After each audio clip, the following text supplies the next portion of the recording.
सभी दोस्तों को नमस्कार। दोस्तों, आज की इस वीडियो में हम आपको बताएंगे कि आप एनसीएल सर्टिफिकेट कैसे बना सकते हैं।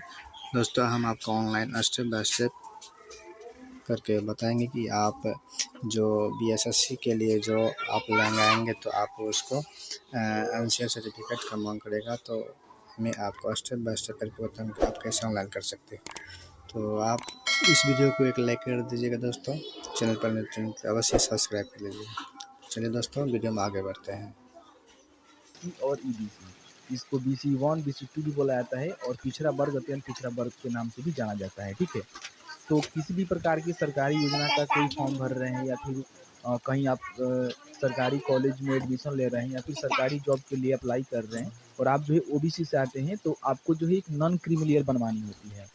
नॉन क्रीमिलियर बेसिकली उनका बनता है जिनका पारिवारिक आय जो है 8 लाख से कम होता है। 8 लाख से ज़्यादा आपका परिवार का आय है, जैसे कि माता पिता जो भी आपके घर में सदस्य हैं, तो आप जो है नॉन क्रीमिलियर के अंतर्गत नहीं आएंगे। लेकिन 8 लाख से आपका आय कम है, पारिवारिक आय, तो आप जो है नॉन क्रीमिलियर में आएंगे। ठीक है, इस बात को समझ लीजिएगा। और एक तरह से मान के चलिए तो आपका जो है जाति का प्रमाण भी होता है, क्योंकि ये सर्टिफिकेट बनाने में जो है तीनों सर्टिफिकेट का इस्तेमाल होता है, जैसे कि आय, जाति, निवास, तीनों आपको देना पड़ता है। तो इस तरह से आपको समझ में आ गया कि ओबीसी एनसीएल क्या होता है और बिहार के अंतर्गत किस तरह से काम करता है। ठीक है, मैंने यहाँ पे क्लियर करके बता दिया। अब यहाँ पे अप्लाई कैसे करेंगे वो समझने वाली बात है। ठीक है, तो नीचे आएंगे तो यहाँ पे नीचे आने के बाद जो है ऑनलाइन अप्लाई का जो है सीधे आपको यहाँ पे लिंक मिल जाता है।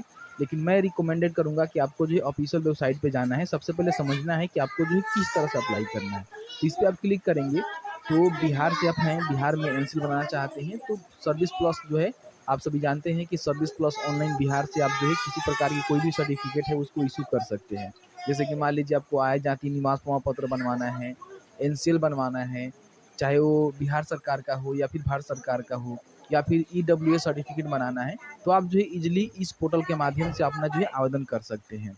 अब यहाँ पे आएंगे तो आपको जो है एक ऑप्शन मिलेगा सामान्य प्रशासन विभाग का, यहाँ पे आप देख सकते हैं। बस इस पर आपको क्लिक करना है। यहाँ से देखेंगे बहुत सारे सर्टिफिकेट आप इशू कर पाएंगे, लेकिन हम बात कर रहे हैं नॉन क्रीमिलियर प्रमाण पत्र का। एक जो है बिहार के अंतर्गत जो है बनता है, जैसे कि मान लीजिए जो भी भर्ती के लिए अप्लाई कर रहे हैं या फिर किसी भी प्रकार की योजना के लिए अप्लाई कर रहे हैं, उसमें जो भी डिमांड किया जा रहा है, अगर बिहार से डिमांड किया जा रहा है तो बिहार ला बनाएंगे। और केंद्र सरकार सेंट्रल लेवल से डिमांड किया जा रहा है और बिहार के हैं, सेंट्रल लेवल का कोई भर्ती के लिए फॉर्म फिल कर रहे हैं, तो आप जो है केंद्र सरकार का जो है इस्तेमाल कर सकते हैं, जिसमें आपका नीट का मान लीजिए रेलवे वगैरह उसमें भी केंद्र सरकार का माना जाता है। लेकिन बिहार की जो भी भर्ती आती है उसमें भी बिहार का ही यहाँ पे माना जाता है। तो हम यहाँ पे बिहार की बात कर रहे हैं। अगर आप सेंट्रल लेवल से बनाना चाहते हैं बिहार में, तो कैसे बनाएंगे इसके लिए हम अलग एक वीडियो ला देंगे। और जो जनरल होते हैं, आर्थिक जो कमजोर होते हैं, उनके लिए भी ईडब्ल्यू सर्टिफिकेट बनता है, उसके लिए हम अलग से वीडियो लाएंगे। तो आपको जो है बिहार वाला जो ऑप्शन है इस पर आपको क्लिक करना है। इसमें 3 स्तर होता है, अंचल, अनुमंडल, जिला। सबसे पहले जो है अंचल स्तर पे आपको क्लिक करना है, क्योंकि ये जो बेसिक आपको बनवानी होती है। उसके बाद चाहे तो आप अनुमंडल और जिला स्तर पर भी बनवा सकते हैं, कोई बड़ी बात नहीं है। ठीक है, देखिए आपके पास जो है कुछ इस तरह से फॉर्म खुलेगा। बिहार सरकार के अंतर्गत जो है आप क्रीमिलियर बना रहे हैं। ठीक है, तो फॉर्म में सबसे पहले आपको बतानी है कि आपके पास पहले से कोई निर्गत प्रमाण पत्र है, तो है तो यस कर सकते हैं, नहीं है तो यहाँ पे नो रहने दीजिएगा। उसके बाद यहाँ पे जेंडर अपना बताना है। उसके बाद अगर कोई अभिवादन आप देना चाहते हैं, जैसे मिस्टर वगैरह वगैरह दे सकते हैं, नहीं तो इसको भी छोड़ सकते हैं। यहाँ पे जो है एप्लीकेंट का जो नाम है आपको इंग्लिश में लिखना है। जैसे कि मान लीजिए मेरा नाम उमेश है, मैं यहाँ पे उमेश पंडित लिखूंगा। इस तरह से ऑटोमेटिकली जो है हिंदी में भी टाइप यहाँ पे हो जाएगा। किसी प्रकार का हिंदी में मिस्टेक हो रहा है तो गूगल टूल्स का जो मदद से आप इसको हिंदी को सुधार कर लीजिएगा। उसके बाद जो है डेट ऑफ बर्थ यहाँ से चूज कर लेना है।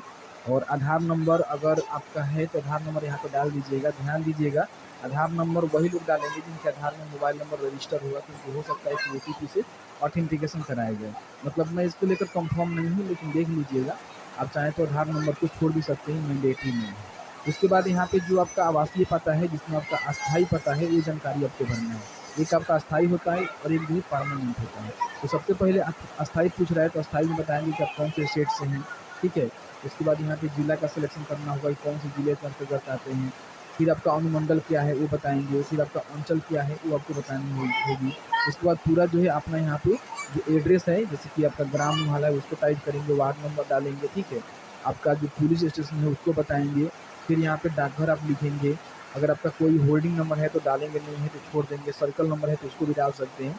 उसके बाद यहाँ पे अस्थाई जो निकाय का प्रकार है बताएंगे, ग्राम पंचायत से आते हैं कि नगर निगम से आते हैं कि नगर परिषद से आते हैं कि नगर पंचायत से आते हैं। जहाँ से भी आते हैं उसको टिक करेंगे और अपना जो है पिन कोड यहाँ पे लिखेंगे। उसके बाद यहाँ पे जो है ग्राम पंचायत आपको सिलेक्ट करना होगा, जैसे कि जो भी आप टिक करेंगे उसको अकॉर्डिंग आपको सिलेक्ट करना होगा। अब यहाँ पे आपका जो टेम्पोररी एड्रेस है, जो कि वर्तमान आप इसको मान सकते हैं, अस्थायी जहाँ पे फिलहाल आप रह रहे हैं, तो अलग है तो अलग भरेंगे। काफ़ी सारे लोग का मान लीजिए अलग होता है। यहाँ पे देखिए महिला का जो एनसीएल बनता है उसके मायके से बनता है, तो उसमें होता क्या है कि उसका जो परमानेंट एड्रेस होता है, अस्थायी पता होता है, उसका मायके का डाला जाता है और प्रेजेंट जो है उसके ससुराल का डाला जाता है। तो महिला का हम अलग के लिए बात करेंगे, और महिला का बना रहे हैं तो सेम यही प्रोसेस आपको फॉलो करना होगा। केवल यहाँ पर महिला का जो मायके का एड्रेस है वो परमानेंट में डालेंगे, और टेम्पोररी में जो है उसका जो ससुराल का एड्रेस है उसको डालेंगे, ठीक है। अब यहाँ पे मान लीजिए आपका सेम है तो टिक कर देंगे, तो ऊपर जैसा जो है यहाँ पे सारा चीज़ यहाँ पे फिलअप हो जाएगा। लेकिन अगर आपका सेम नहीं है तो अलग अलग भरेंगे। उसके बाद यहाँ पे जो है अपना धर्म बताना होगा कि आप कौन से धर्म से आते हैं। फिर यहाँ पे अपना जो है कैटेगरी बताना होगा कि आप कौन से कैटेगरी से आते हैं। दो ही कैटेगरी आपको देखने को मिलेगा, अत्यंत पिछड़ा वर्ग और पिछड़ा वर्ग, ठीक है। तो जो भी कैटेगरी से आते हैं आप इसको चूज करेंगे। अब चूज करने के बाद इसके अकॉर्डिंग जो है जाति का लिस्ट यहाँ पे खुल जाएगा। जो भी जाति से आप आते हैं, ठीक है, उस जाति को आप यहाँ पे सिलेक्ट कर लेंगे कि आप जो है इस जाति से आते हैं, ठीक है। यहाँ पे बहुत सारे जाति आपको मिल जाता है। अगर आपका कोई उप जाति होगा तो भी आप सिलेक्ट कर सकते हैं, नहीं है तो इसको छोड़ दीजिएगा, कोई मैंडेटरी नहीं है। उसके बाद ऑक्यूपेशन आपको बतानी है, जैसे कि आप स्टूडेंट है कि गवर्नमेंट सर्विस में है, प्राइवेट सर्विस में है, बिजनेस करते हैं, फार्मर है, हाउस वाइफ है या फिर अदर है। जो भी है आप अपने हिसाब से इसको भरेंगे, ठीक है। उसके बाद यहाँ पे फादर का नेम लिखेंगे। फिर अगर आप महिला है तो हस्बैंड का नेम लिख सकती है, नहीं है तो छोड़ दीजिएगा। मदर का नेम यहाँ पे आपको लिखना मैंडेटरी है, जैसे ही लिखेंगे यहाँ पे हिंदी में भी टाइप हो जाएगा। उसके बाद यहाँ पे एक मोबाइल नंबर और एक यहाँ पे ईमेल आईडी आपको दर्ज करवा देनी है, क्योंकि जो भी सूचना है आपको दिया जा सके। अब यहाँ पे देख सकते हैं कि जो भी आय से संबंधित जानकारी है आपको यहाँ पे देना पड़ेगा। जैसे कि यहाँ पे देख सकते हैं कि पिता का, माता का, पति का। अगर महिला है तो पति का फील होगा, नहीं है तो छोड़ दिया जाएगा। बाकी अगर आप जेंट्स भी हैं या फिर महिला भी है तो पिता माता का जो है आपको भरना होगा। सबसे पहले कोई संवैधानिक पद आपका माता पिता का है तो उसको बताएंगे कौन से विभाग में वो लोग हैं, उनका पद नाम क्या है, मतलब कौन से पोस्ट पे हैं। फिर अगर सरकारी सेवा में है, केंद्र या फिर राज्य सरकार के, तो बताएंगे केंद्र में है या फिर राज्य में है, उनका पोस्ट क्या है, वेतनमान कितना मिलता है, कब उनका नियुक्ति हुआ है। इस तरह से जो है जानकारी आपसे पूछी जाएगी। अब यहाँ पे संगठन का नाम पूछे जाएगा, जैसे कि मान लीजिए अंतर्राष्ट्रीय सेवा में आप नियोजित हैं तो आप संगठन का नाम बताएंगे, क्या काम करते हैं, सेवा का प्रकार क्या है। निजी क्षेत्र में काम करते हैं, खुद का काम करते हैं, संगठन फॉर्म का नाम बताएंगे। और प्राइवेट सेक्टर में है तो उसकी जानकारी आप भरेंगे, कब आपका नियुक्ति हुआ था उसकी जानकारी भरेंगे। आर्म फोर्स में है, जैसे कि मिलिट्री विलिट्री में आपके घर में माता पिता हैं तो वो भरेंगे कि उनका कौन से मिलिट्री में हैं और कौन से पद पे हैं, कितना वेतनमान उनको मिलता है। आपके पास कोई व्यवसाय है तो उसकी भी जानकारी आप भर सकते हैं कि आपके माता पिता जो है क्या पैसा व्यवसाय करते हैं, उसकी जानकारी आप भर सकते हैं। संपत्ति का जो है विवरण आप यहाँ पे भर सकते हैं। जो भी अवयस्क बच्चों का नाम है वो आप यहाँ पे लिख सकते हैं। लेकिन ये सारा भरना मैंडेटरी नहीं है। जिनको भरना है वो भर सकते हैं, जिनको नहीं भरना है वो छोड़ सकते हैं। आपके पास कोई सिंचित ज़मीन का परसेंटेज है तो बताएंगे, ठीक है। कुल सिंचित ज़मीन का जो है डिसमिल में बताएंगे कितना है। फिर आपका प्लॉटेशन है तो उसकी जानकारी आप भरेंगे कि कौन सी फसल है, पता क्या है। फिर यहाँ पे प्रति ज़मीन का जो जानकारी भर सकते हैं, संपत्ति का स्थान भर सकते हैं, संपत्ति का डिटेल्स भर सकते हैं, संपत्ति का क्या इस्तेमाल होता है उसकी जानकारी भर सकते हैं। अब यहाँ पे आय में आप देखेंगे तो ये जो है भरना यहाँ पे मैंडेटरी है, क्योंकि नहीं भरेंगे तो आप जो है फॉर्म को नहीं फिल कर पाएंगे। बाकी ये सब छोड़ भी सकते हैं, अगर आपके मतलब माता पिता हैं तो भरेंगे, नहीं है तो इसको छोड़ दीजिए, कोई भी दिक्कत नहीं है। अगर आपके घर में कोई नौकरी करते हैं तो नौकरी से कितना आय है आप बता देंगे, नहीं है तो जीरो कर देंगे। व्यवसाय से आपके घर में आय आता है तो लाजिमी सी बात है कि आपके घर में छोटा छोटा कोई व्यवसाय तो होगा ही होगा, उससे आपको कितना इनकम आता है उसकी जानकारी आपको यहाँ पे भरनी होगी, ठीक है। उसके बाद यहाँ पे आपको पेंशन से आय आता है तो बताएंगे, नहीं आता है छोड़ देंगे। कृषि से आपका आय आता है तो कृषि से आय यहाँ पे बता देंगे कि आपका जो है कितना कृषि से आय आता है, ठीक है। इस तरह से वार्षिक जो आपका पारिवारिक आय होगा यहाँ पे 2 लाख रुपये हो जाएगा। ध्यान रखिएगा यहाँ पे 8 लाख से ज़्यादा होगा तो आपको जो है नॉन क्रीमिलियर में नहीं रखा जाएगा, आप इसका आरक्षण का लाभ नहीं ले पाएंगे। उसके बाद यहाँ पे अगर आप कर भुगतान करते हैं, इनकम टैक्स पे करते हैं तो हाँ करेंगे, नहीं तो नो करेंगे। अगर हाँ करेंगे तो आपको जानकारी भरना होगा। कुछ अन्य बातें आप देना चाहते हैं, बताना चाहते हैं गवर्नमेंट को, तो बता सकते हैं। इसके बाद नीचे आएंगे तो यहाँ पे जो है डॉक्यूमेंट्स का लिस्ट है, ये डॉक्यूमेंट्स आपको देना होगा, जिसमें आवेदक का जो है स्वयं शपथ पत्र आपको देना होगा, आवास प्रमाण पत्र देना होगा, जाति प्रमाण पत्र देना होगा और आय प्रमाण पत्र देना होगा। आय प्रमाण पत्र ध्यान रखिएगा 8 लाख से ज़्यादा नहीं होना चाहिए, नहीं तो आपका यहाँ पे रिजेक्शन का चांस बनता है। उसके बाद सिंचित ज़मीन का जो परसेंटेज अगर आपके पास है तो दे सकते हैं, नहीं है तो छोड़ सकते हैं। इसमें जो भी डॉक्यूमेंट्स है उसको टिक करना होगा इस तरह से। अगर आपके पास सिंचित ज़मीन का परसेंटेज आपने नहीं फिल किया हुआ है तो आप इसको छोड़ भी सकते हैं। उसके बाद नीचे आएंगे तो यहाँ पे बस कुछ करना नहीं है, आपको जो है कैप्चा को फिल करना है और उसके बाद प्रोसीड के ऑप्शन पे क्लिक करना है। देखिए जैसे ही प्रोसीड के ऑप्शन पर क्लिक करेंगे तो यहाँ पे कहेगा कि अपने नाम का जो सूचता है उसको जांच कर लीजिए और मोबाइल नंबर ईमेल आईडी भी चेक कर लीजिए। उसके बाद ओके के ऑप्शन पर क्लिक करेंगे। अब यहाँ पे आपने फॉर्म भरते समय जो भी जानकारी दिया हुआ है उस जानकारी का जो है प्रीव्यू आपको देखने को मिलेगा, जिसको एक बार चेकआउट जरूर कर लेंगे कि आपने जो भी जानकारी दिया हुआ है वो जानकारी सही है कि नहीं। ठीक है, तो जानकारी को चेक करने के बाद आपको नीचे आना है। नीचे आने के बाद यहाँ पे एक आपको ऑप्शन मिलता है अटैच एनएसीआर। ठीक है, इस पर आपको क्लिक करना है। अब जैसे ही क्लिक करेंगे तो आपके सामने जो है डॉक्यूमेंट यहाँ पे अपलोड करने का ऑप्शन आएगा। सबसे पहले जो है फॉर्म आपको 11 यहाँ पे आवेदक का जो स्वयं शपथ पत्र है आपको यहाँ पे अपलोड करना होगा। इसमें आपको सिलेक्ट करने का ऑप्शन मिलेगा। अब यहाँ पे आप में से काफ़ी सारे लोग कहेंगे कि स्वयं शपथ पत्र जो है कहाँ से हमें मिलेगा, तो आप इसी पोस्ट में आएंगे तो आप यहाँ पे देखेंगे हमने जो है उसका यहाँ पे फॉर्मेट दिया हुआ है। इस पर आप क्लिक करेंगे तो आपके सामने जो है इस तरह से एक फॉर्म डाउनलोड हो जाएगा जो कि सर्विस प्लस के पोर्टल पर ही अवेलेबल है, जैसे कि यहाँ पे देख सकते हैं। इसमें आपको भरना होगा अपना नाम, जैसे कि आपका पुत्र का जो भी है उसकी जानकारी आप भरेंगे, पोस्ट ऑफिस थाना वगैरह वगैरह भर के जो है आप शपथ लेंगे। ठीक है, और यहाँ पे जो भी आपका वार्षिक आय है उसको बताएंगे और यहाँ पे सिग्नेचर वगैरह वगैरह करके इसको स्कैन करके आपको अपलोड करना होगा। ठीक है, जैसे कि मैं अपना नाम लिखेंगे, पुत्र या फिर पुत्री किनके हैं, गांव शहर क्या है, पोस्ट ऑफिस थाना क्या है, प्रखंड मंडल जिला क्या है, क्रिमिनल रहित प्रमाण पत्र हेतु आवेदन दिया है और मैं शपथ लेता हूं कि जो भी जानकारी दे रहा हूं, जैसे कि मैं जाति से संबंध रखता हूं, अपना जाति का नाम लिखेंगे और आपका वार्षिक आय कितना है यहाँ पे बताएंगे। मतलब आपको एक जो है शपथ लेना होगा कि मैं जो भी जानकारी दे रहा हूँ वो सभी जानकारी सही है, किसी प्रकार की कोई भी गलती मैं करता हूँ या फिर गलत जानकारी देता हूँ तो उसमें मेरे ऊपर जो है कानूनी कार्रवाई की जाएगी। यहाँ पे आपको सिग्नेचर करना है, सिग्नेचर करके नाम वगैरह लिखना है और इसको स्कैन करके आपको जो है यहाँ पे अपलोड कर देना है। ठीक है, चूज फाइल के ऑप्शन पर क्लिक करेंगे और जहाँ भी आपका फाइल है वहाँ से इसको यहाँ पे अपलोड कर देंगे। ठीक है, उसके बाद यहाँ पे आपको जो है रेसिडेंट सर्टिफिकेट, जैसे कि आपका निवास प्रमाण पत्र जो है 1 साल के अंदर का इशू होना चाहिए, ध्यान रखिएगा। उसको आपको यहाँ पे सिलेक्ट करना है और उसको भी यहाँ से अपलोड कर देना है। फिर आपका जो इनकम सर्टिफिकेट है, जो भी आपका इनकम सर्टिफिकेट आपने रिसेंट में बनवाया हुआ है उसको यहाँ पे अपलोड करेंगे, चूज फाइल पर ऑप्शन क्लिक करके इसको भी सिलेक्ट कर लेंगे।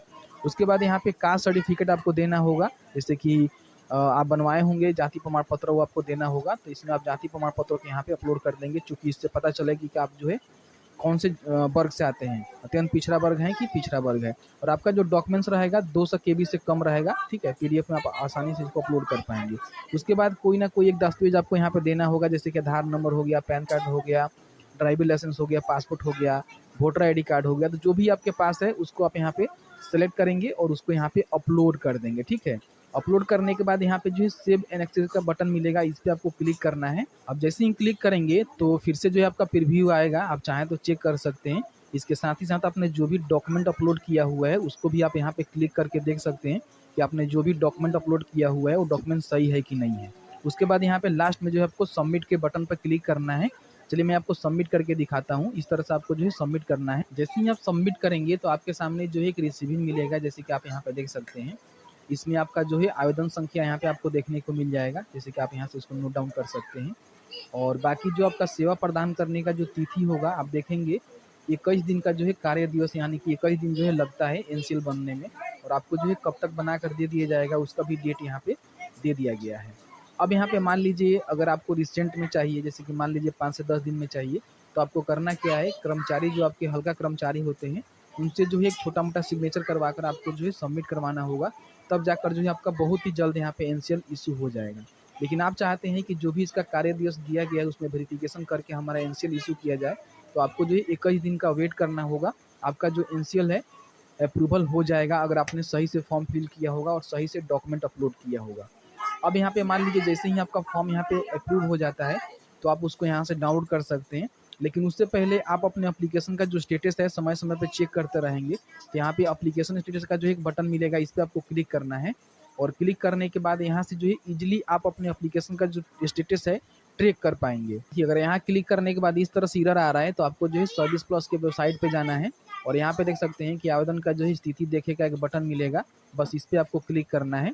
आपके सामने जो है यहाँ पे नया टैब खुलेगा, यहाँ पे रेफरेंस नंबर मिला हुआ है, उसको आप यहाँ पर डालेंगे, ठीक है।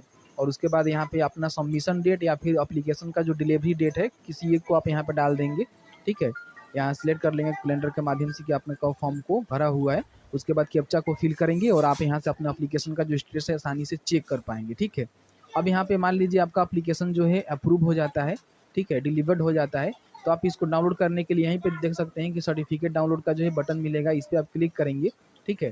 तो क्लिक करने के बाद दोस्तों यहाँ पे जैसे ही सर्टिफिकेट आपका इशू हो जाएगा तो आप जो है बस एक क्लिक में यहाँ से सर्टिफिकेट को डाउनलोड कर सकते हैं। अभी किसी कारण जो है वेबसाइट यहाँ पे ओपन नहीं हो रहा है, ठीक है।